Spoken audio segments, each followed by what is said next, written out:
శ్రీమాత్రే నమ. జయ గురు దత్తాత్రేయ నమ. ఈ వీడియోలో మనం మకర రాశి వారికి జూన్ 7వ తారీఖు నుంచి 13వ తారీఖు మధ్యలో జరగబోయే వార ఫలాలు పరిశీలించినప్పుడు ఈ మకర రాశి వారికి ఈ వారం అంతా విశేషంగా యోగించే గ్రహం కుజగ్రహం. మరి కుజుడు ఈ వారం అంతా స్వక్షేత్రంలో ఉండడం వల్ల లాభాధిపతిగా చతుర్థ స్థానం అయ్యి ఈ రాశి వారికి భూములపైన స్థిరాస్తులపైన ఆదాయం ఏర్పడే అవకాశం ఉంది. స్థిరాస్తి పైన మీకు ఎటువంటి సమస్యలు ఉన్నా ఆస్తి పంపకాల్లో కానీ మీ స్థిరాస్తి ఇతరుల యొక్క ఆధీనంలో ఉన్నా కానీ అవి మీరు స్వాధీనం చేసుకోవడం జరుగుతూ ఉంటుంది.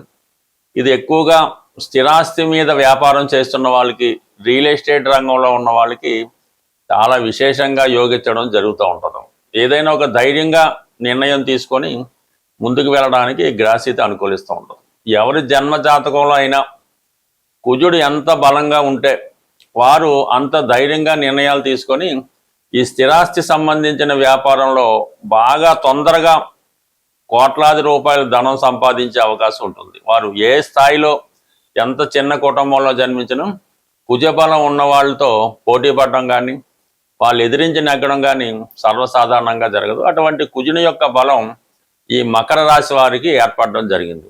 రాబోయే రోజుల్లో వీళ్ళు అంచెలంచెలుగా గతంలో ఉన్నటువంటి సమస్యల నుంచి బయటపడడం జరుగుతుంది. ఇంకా ప్రధానంగా గురుగ్రహం ఈ రాశి పైన దృష్టి పెట్టడం జరిగింది. అంటే సప్తమ స్థానంలో ఉచ్చులో ఉన్నటువంటి గురువు మకర రాశిని వీక్షించడం వల్ల మకర రాశి వారు చేసిన పొరపాట్ల నుంచి చాలా వరకు బయటపడడం జరుగుతుంది.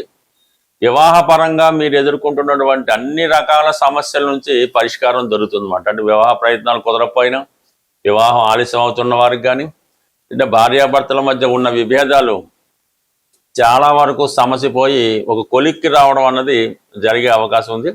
అలాగే మీ నడవడికలో, వ్యక్తిగత జీవన విధానంలో చాలా మార్పు రావడం జరుగుతుంది. ఇది స్త్రీల విషయంలో అత్యంత శుభకరంగా ఉండే అవకాశం ఉన్నది.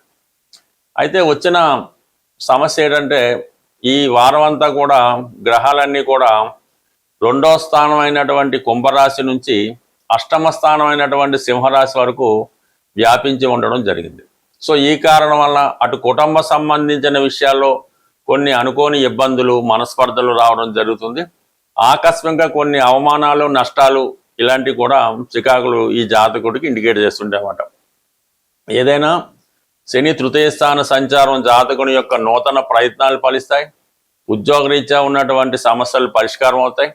సో ఏదైనా ఈ మకర రాశి వారికి శని అనుకూలించడం, కుజగ్రహ అనుకూలం బాగుంది, గురుగ్రహ అనుకూలం బాగుంది. సుమారుగా మరి ఈ వారం 8వ తారీఖు నుంచి శుక్రగ్రహం కూడా సప్తమ స్థానంలోకి వచ్చి గురుగ్రహంతో కలిసడం జరిగింది. అంటే ఇక్కడ ఏమైంది, ఈ రాశికి యోగకారకుడు పంచమ దశమాధిపతి అయినటువంటి శుక్రుడు గురువుతో కలియడం వల్ల, అంటే మనకి తృతీయ వ్యయాధిపతితో కలియడం వల్ల వృత్తిపరంగా మీకు కొన్ని విదేశ అవకాశాలు కానీ, దూర ప్రాంత అవకాశాలు కానీ రావడం జరుగుతుంది. మీలో ఉన్నటువంటి టాలెంట్కి తగిన ప్రాధాన్యత దొరుకుతూ ఉంటుంది. అంటే శుక్రుడు రాశిని వీక్షించినప్పుడు అటు సినిమా రంగం, టీవీ, మీడియా రంగంలో కానీ, అంటే కళలను నమ్ముకొని కళలకు సంబంధించిన వృత్తిలో ఉన్న వాళ్ళకి ఇది గొప్ప అవకాశం రావడం జరుగుతుంటుంది. బట్ ఏదైనా సప్తమ స్థానంలో ఉన్నటువంటి 2 శుభగ్రహాలు జాతకుడికి జీవితంలో వేరొకరితో పరిచయం అవడం జరుగుతూ ఉంటుంది. అంటే బాగా టాలెంట్ కలిగి ఉన్నటువంటి ఒకరు మీ జీవితంలో అనుకోకుండా పరిచయం అవడం జరుగుతుంటుంది. వారి వలన జీవితంలో మీకు కొంత టాలెంట్ లాంటిది రావడం జరుగుతుంది. మీ గ్రూప్లో మీరు ఒక అకాడమీ నడుపుతున్నారు, లేదంటే మీరు ఒక డ్యాన్స్ స్కూల్ నడుపుతున్నారు, లేదంటే ఒక సినిమా తీయబోతున్నారు. మీ టీంలోకి ఒక కొత్త స్త్రీ ప్రవేశించడం వల్ల ఆమెలో ఉన్నటువంటి టాలెంట్ వల్ల మీకు కొంత నేమ్ అండ్ ఫేమ్ రావడం జరుగుతుంటుంది. మీ యొక్క బ్రాండ్ యొక్క క్వాలిటీ కూడా పెరిగే అవకాశం ఉంది. బట్ ఏదైనా ఈ మకర రాశి వారు కుటుంబ విషయాల్ని కంట్రోల్ చేసుకోవడం మంచిది. కుటుంబ సభ్యుల మధ్య విభేదాలు, కుటుంబ సభ్యులే మీకు తీవ్రంగా విమర్శించడం, మీరు చేసే ప్రయత్నానికి వాళ్ళు అడ్డుకోవడం, ఇటువంటి వాటి నుంచి మీరు బయటపడితే వ్యక్తిగతంగా మీకున్నటువంటి టాలెంట్కి చాలా వరకు ఈ సమయంలో మంచి గుర్తింపు రావడం జరిగింది. మళ్ళీ జీవితంలో మీరేంటో రుజువు చేసుకునే సమయం అన్నది ఈ సమయంలో స్టార్ట్ అయింది కాబట్టి జీవితంలో కొంతవరకు మీరు కుటుంబాన్ని ధనాన్ని కంట్రోల్ చేసుకుంటే మిగతా విషయాల్లో వాటికి అవే ఇంప్రూవ్మెంట్ రావడం జరుగుతుంది. సాధారణంగా ఈ గోచారంలో గ్రహాలు సంచరించినప్పుడు వారి యొక్క స్వక్షేత్రంలో కానీ లేదంటే ఉచ్చక్షేత్రంలో కానీ లేదంటే కొన్ని ప్రత్యేకమైనటువంటి స్టేటస్లు ఉంటాయి. ఉదాహరణకి దశమ స్థానంలోకి రవి కుజులు వచ్చినప్పుడు దిగ్బలం పొందుతూ ఉంటారు. సో ఈ విధంగా ప్రస్తుతం ఈ వారంలో కుజుడు స్వక్షేత్రగతుడై ఉండడం, బుధుడు స్వక్షేత్రంలో ఉండడం, అలాగే గురువు ఉచ్చస్థితిలో ఉండడం, ఈ ప్రధాన గ్రహాలు అంటే ఈ బుధుడు స్వక్షేత్రంలో ఉండడం వల్ల వ్యాపారపరంగా వ్యాపార వర్గంలో ఉన్న వాళ్ళకి విద్యార్థులకి చాలా అనుకూలత ఇంప్రూవ్మెంట్ రావడం జరుగుతూ ఉంటుంది.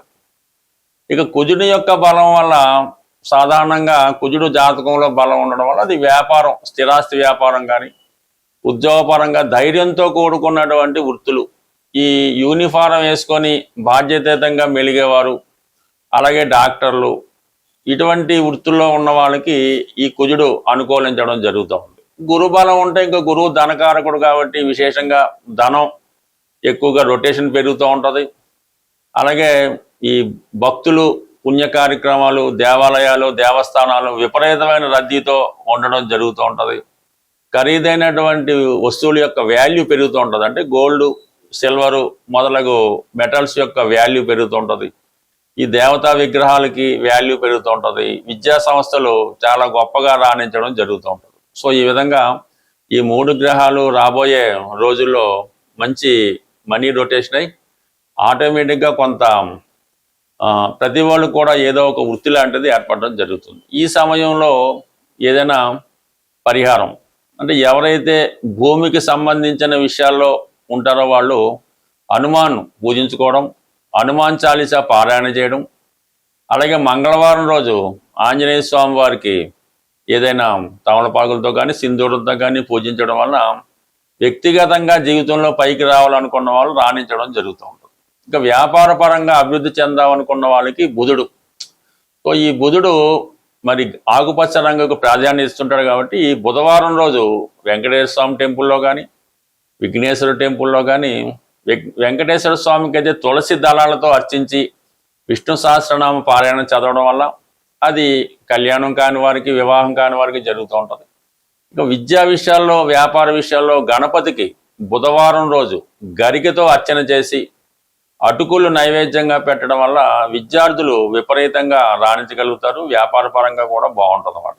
అలాగే గురుగ్రహం ఇప్పుడు బలంగా ఉన్నాడు కాబట్టి గురు అనుగ్రహం పొందాలంటే కంప్లీట్గా మీకు ఎవరైతే విద్య నేర్పుతారో ఆ గురువుని కానీ తల్లిదండ్రులను కానీ అది పూజించవచ్చు, వాళ్ళని గౌరవించవచ్చు, వాళ్ళని సత్కరించవచ్చు. వారికి ఏ ఇబ్బంది లేకుండా తీర్చగలిగే స్తోమత ఉన్న వాళ్ళు తీర్చవచ్చు, లేనివారు వారికి కనీసం గురువారం రోజైనా వాళ్ళ అవసరాలకి ఏదో విధంగా సర్వీస్ చేయడం వల్ల, అలాగే ప్రధానంగా ఈ గురువు యొక్క సంకల్పం పొందాలంటే దక్షిణామూర్తి ఒకటి ఆలోచన. అంటే ఏదైనా ఒక్కొక్క గ్రహానికి ఒక్కొక్క దైవం, అలాగే వీళ్ళని పూజించడం వల్ల మన సమస్యలకి శాశ్వతంగా పరిష్కారం ఉంది. అంటే గోచారంలో చెప్పిన ఫలితాలు జరగాలంటే అది మీ జన్మ జాతకంలో కూడా ఆ ఫలితం ఉంటేనే గోచార ఫలితం మీకు ఇవ్వగలుగుతుంది. మీ జాతకంలో, జన్మ జాతకంలో లేని ఫలితం ఈ గోచారంలో వచ్చే గ్రహాలు మీకు ఇవ్వలేకపోతుంటాయి. అంటే ఈ గోచార ఫలితం ఏంటంటే మీ జాతకంలో ఉన్న ఫలితాలను అందించడమే, అది మంచి కానీ చెడు కానీ. సో ఇక సంపూర్ణంగా మీకు పూర్తి సమస్యలకు పరిష్కారం కావాలంటే మీ జన్మ జాతకం ఇంపార్టెంట్. దాని ప్రకారం ఎవరైనా జ్యోతిష్కులను చూపించి తగువేదండి పరిహారం, అంటే మీకు మీరు చేసుకునే పరిహారం మాత్రమే ఈ కలియుగంలో వర్కౌట్ ఉంది తప్ప మీ తరపున ఇంకెవరు పరిహారం చేసినా అది 100కి 100 పాళ్ళు ఉపయోగం అయితే ఉండదు. ఏదో 5% 10% ఉపయోగం ఉంటే ఉండొచ్చు. ఏదైనా మీ యొక్క సమస్యల్ని మీరే మీ వ్యక్తిగతంగా చేసుకుంటేనే ఆ సమస్యకి పరిష్కారం దొరుకుతుంది. స్వస్తి.